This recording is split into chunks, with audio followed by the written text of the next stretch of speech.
মন্দির সোপান তলে কত প্রাণ হলো বলিদান, লেখা আছে অশ্রু জলে। ব্রিটিশদের অন্যায় অবিচারের সামনে গোলার মতো রুখে দাঁড়ায় কিশোর ক্ষুদিরাম। ভারত মায়ের প্রতি কর্তব্য পালন করতে এগিয়ে আসে 16 বছরের সাহসী ক্ষুদিরাম। যোগ দেয় বিপ্লবীদের দলে। ফোর্টকে হত্যা করার জন্য আমার প্রফুল্লর সাথে আরেকজনকে লাগবে। আমি যাব। তুই পারবি ক্ষুদিরাম? এই দেশ আমাদের দেশ, প্রত্যেক ভারতবাসী যাতে মাথা উঁচু করে বাঁচতে পারে তার জন্য আমি আমরণ লড়াই করে যাব।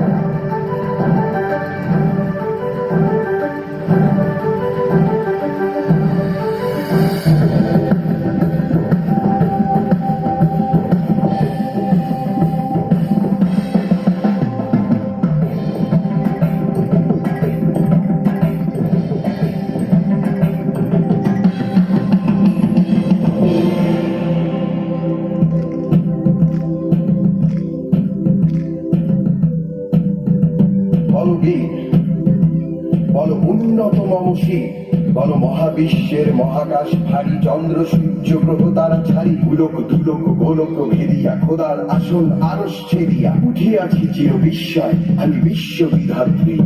বল বীর।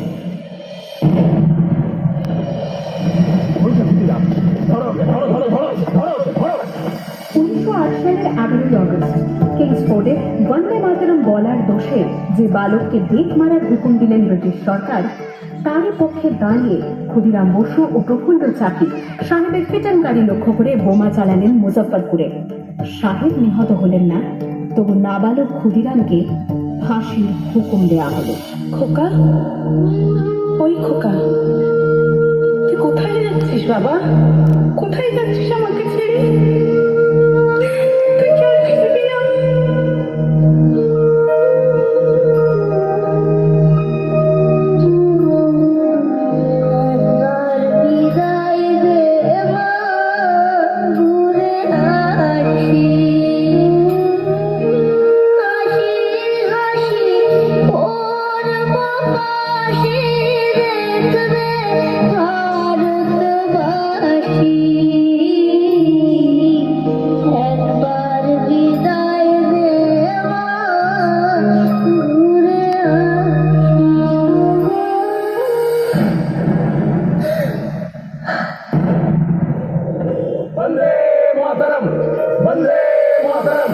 যখন ভারত ছিল পরাধীনতার শৃঙ্খলে বন্দী, যখন স্বপ্ন ছিল দমিত, আশা ছিল ক্ষীণ, তখন এক অদম্য যুবক নিজের জীবন, স্বাচ্ছন্দ্য আর ভবিষ্যৎকে দেশমাতৃকার পায়ে অর্পণ করেছিলেন।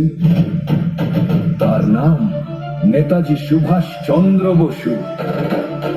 তিনি ছিলেন সাহসের দীপ্তি, ত্যাগের প্রতীক আর স্বাধীনতার অগ্নিশিখা। মাটির গন্ধে বড় হওয়া এক সন্তানের হৃদয়ে ছিল একটাই প্রতিজ্ঞা, আমার দেশ স্বাধীন হবে।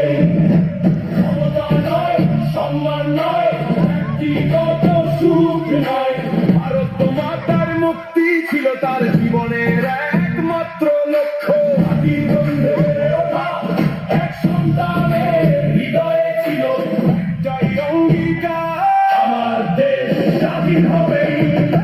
ক্ষমতা নয়, খ্যাতি নয়, ব্যক্তিগত সুখ নয়, ভারত মাতার মুক্তি ছিল তার জীবনের পরম সাধনা।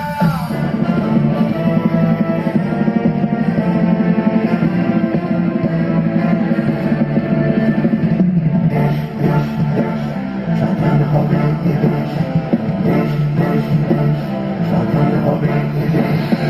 নিয়েছিল ওরা অস্ত্র তুলে নিজেদের সুখ আহ্লাদ ভুলে, আমার গল্পে নায়কেরা বিনয় বাদল দিনেশ।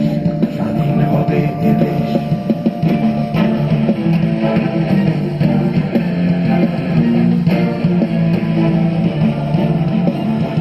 মুক্তির কথা ভেবেছিল ওরা, রক্তে রাঙানো সুন্দরা বিপ্লবের অধিনায়কেরা বিনয় বাদল দিনেশ।